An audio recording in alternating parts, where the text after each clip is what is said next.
60 वर्ष पूर्ण झालेली आहेत. गेली जवळपास 12-13 वर्ष मी तुमची नेतृत्वाची जबाबदारी सांभाळतोय.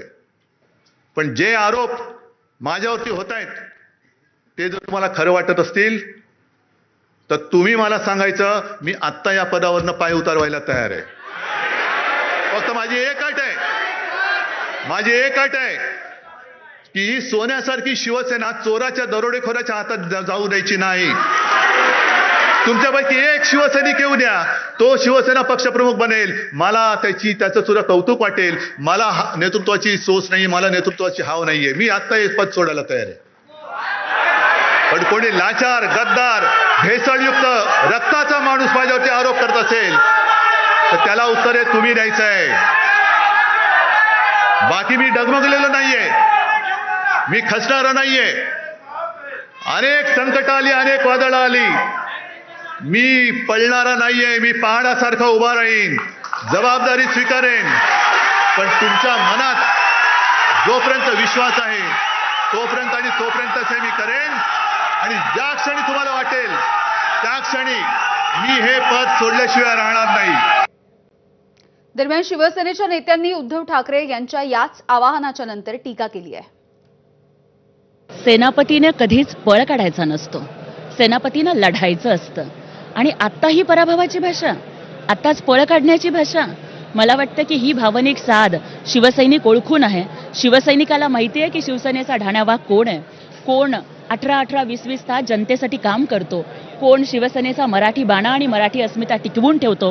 त्यामुळे मला वाटतं की शिवसैनिक भावनिक आहे, पण तो हुशार सुद्धा आहे. आणि सगळ्या शिवसैनिकांनी ठरवून टाकलंय की शिवसेना का टायगर तो भाई एकनाथ शिंदे साबी आहे आणि आम्ही त्यांच्यासोबत उभं राहणार आहोत. त्यामुळे त्यांच्या भावनिक साधेची अवस्था, बैल गेला आणि झोपा केला, आता वराती मागून घोडं नाचवून काय उपयोग आहे. शिवसैनिकांची भावना त्यांच्या संदर्भात एकच होती, त्यांनी पद सोडावं अशी कुणाची अपेक्षा नव्हती. बाळासाहेबांची तत्व विसरू नका, काँग्रेसच्या मांडीला मांडी लावू नका. त्यांनी जिल्हा परिषदच्या निवडणुकीमध्ये मी गेलो नाही हे कबूल केलं. सरदारांनी सैन्याबरोबर लढायचं असतं, राजांनी सरदारांसोबत लढायचं असतं, घरात बसायचं नसतं. ते सरदारांच्या सोबत, सैन्यासोबत लढले नाहीत, घरात बसले. त्याच्यामुळे सैन्य आज त्यांच्याबरोबर राहिलेलं नाहीये. त्यांनी आज स्वतःच्या सगळ्या चुका त्या भाषणामध्ये कबूल केलेल्या आहेत. त्यांच्याकडून ज्या अपेक्षा होत्या लोकांच्या, कार्यकर्त्यांच्या, नेत्यांच्या, आमदारांच्या, खासदारांच्या, त्या अपेक्षा पूर्ण होत नाही आहेत. कारण संवाद केवळ भाषण नव्हे, लोकांचे प्रश्न सोडवण्यासाठी जे काही पाठपुरावा करायला लागतो तो त्यांच्याकडून आमदारांच्या सोबत, खासदारांच्या सोबत तेवढा झाला नाही, अशी लोकांचा प्रश्न आहे. आणि खरा प्रश्न केवळ त्यांच्या राजीनाम्याचा नाही आहे, तर त्यांनी जी भूमिका घेतलेली आहे ती काँग्रेसच्या सोबत आणि हिंदुत्वाच्या विरोधातली भूमिका आहे, म्हणून लोकांचा अपेक्षाभंग झाला आहे. तर त्याच्याबद्दल त्यांनी आत्मपरीक्षण करायचं सोडून किंवा स्वतःच्या भूमिकेचा पुनर्विचार करण्याच्या ऐवजी हे राजीनामा देणं वगैरे मला असं वाटतं योग्य नाही आहे. दरम्यान सुषमा अंधारे या काहीशा भाऊक झालेल्या देखील बघायला मिळाल्या. आपण बघूया. सोबत सुषमा अंधारे आहेत. ताई, तुम्ही भावूक झालात.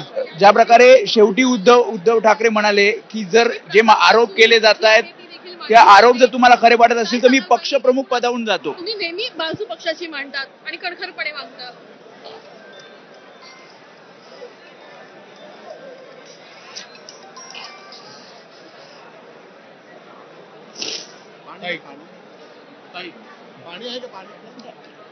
अरे नाही प्लीज. भावूक झालेले आहेत सुषमा अंधारे, कारण ज्या प्रकारे उद्धव ठाकरेंनी आज भाषण केलं आणि भाषण किंवा ठाकरेंना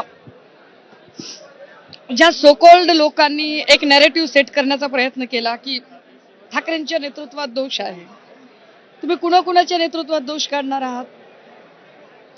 तृणमूल काँग्रेसमध्ये दोष काढणार, आम आदमी पार्टीमध्ये दोष काढणार, सपामध्ये दोष काढणार, डीएमके मध्ये दोष काढणार, एनसीपी मध्ये दोष काढणार. हे दोष वगैरे सगळं एक नॅरेटिव्ह सेट करण्याचा प्रकार आहे. तर या सगळ्या संदर्भात श्रीकांत शिंदे यांनी देखील प्रतिक्रिया दिली आहे.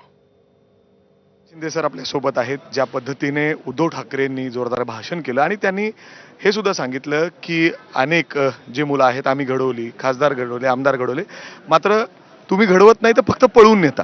पुन्हा एकदा तीच. मला वाटतं हे खासदार, आमदार